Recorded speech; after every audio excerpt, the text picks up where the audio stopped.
Hanggang dito lang. Yes. Kimberly, Grace, Candice, Jen.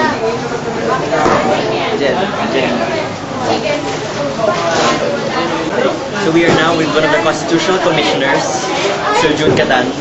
We're going to interview for our political science. Therese. What is charge of chief? Okay, we have the basic law called the Philippine Constitution. And we had first our Philippine Constitution in 1935. Long before your father was born. I was born in 36. And then came in 1973 Constitution. I was a member of that Constitutional Convention. And then 1987, that is the third time there was a change. Then now they are in the process of changing it, and I was included also in the first process of being part of the 2005 reform.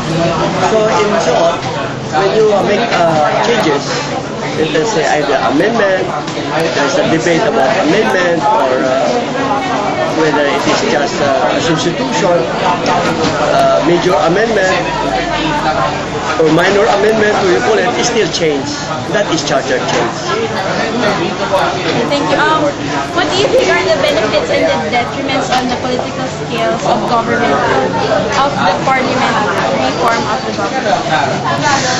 So let's talk about parliamentary form of government. This is a good question because as early as 1917, I already was exposing or talking about the benefits of a parliamentary form of government. I was already more of parliamentary form rather than our presidential. Probably what I can just say is first to look around our present presidential system. If you just look around, then you can see the defects of our presidential system.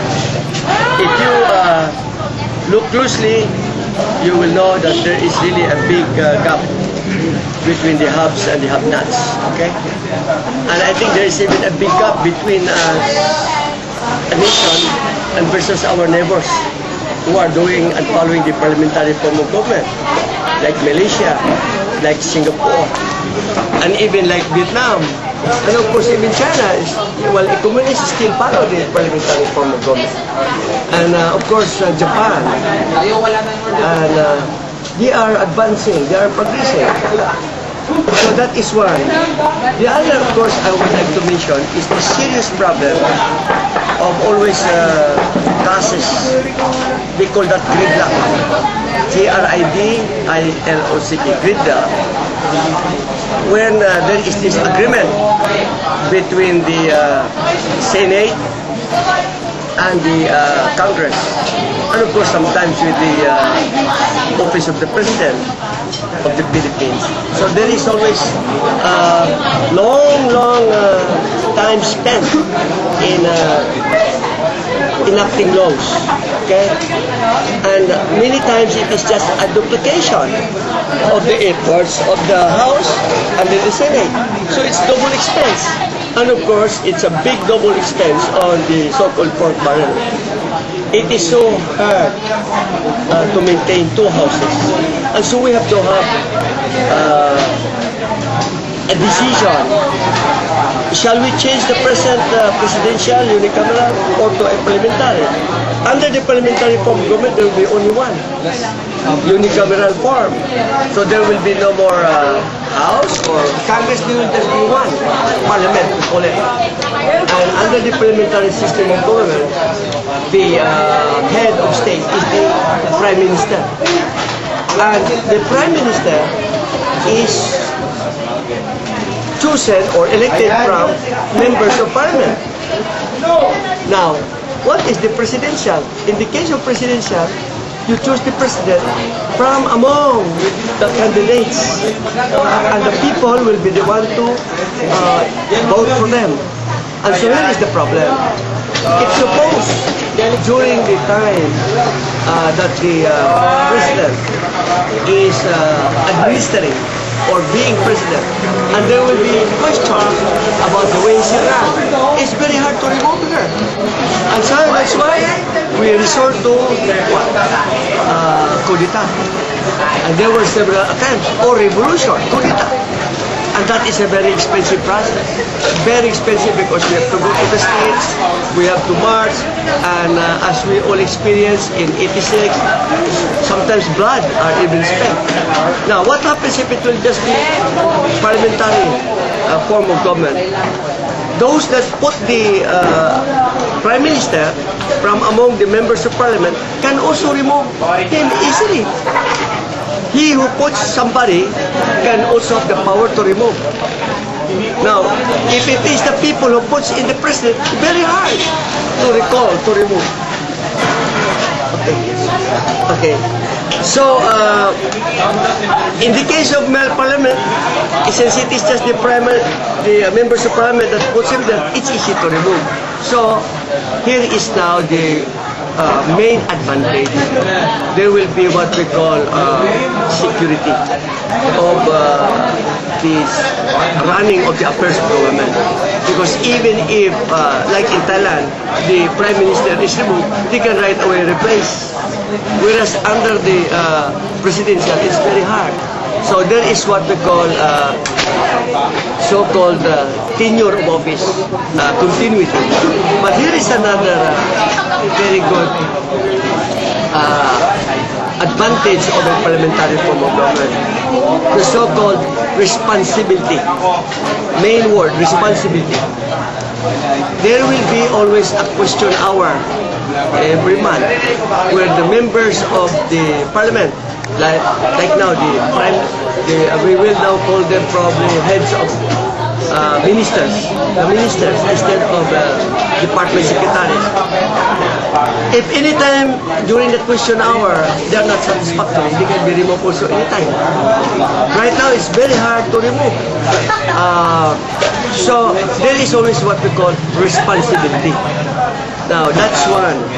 Easy to remove somebody who is found irresponsible or not doing his job well. Under the present system, it is so very difficult.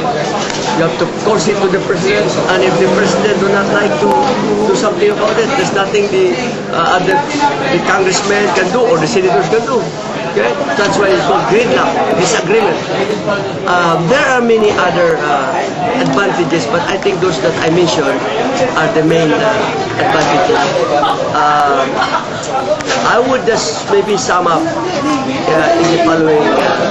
We will come out more productive under the parliamentary form of government. Less expense on running of the government. Imagine if you have 2 houses, you have to put pork barrel. That's billions of pesos saved, and if it is only one. So I think the more economical and simpler government is the better. How about the benefits and the detriments on the social cultural scale? I think I in a way answered that in a way, but let me just looking into the social and the cultural aspect. When we had a long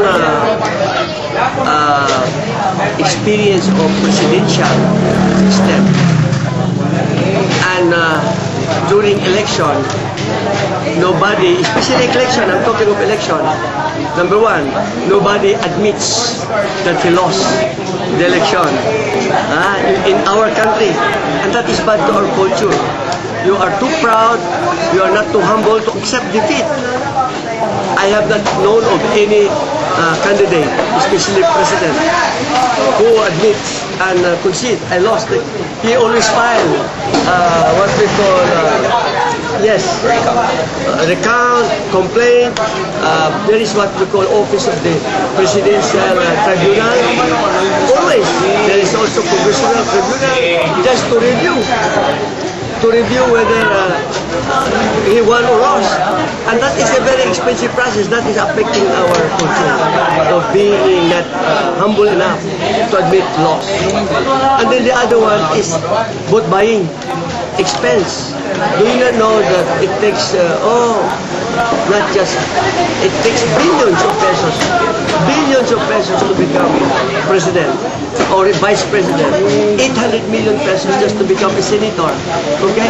If you are popular, like who are those actors, like if for instance Grace Sucuran, Aquino, and so on, maybe 200 million. But 200 million is big money. Why? Because they have to go to all the provinces, they have to go to all the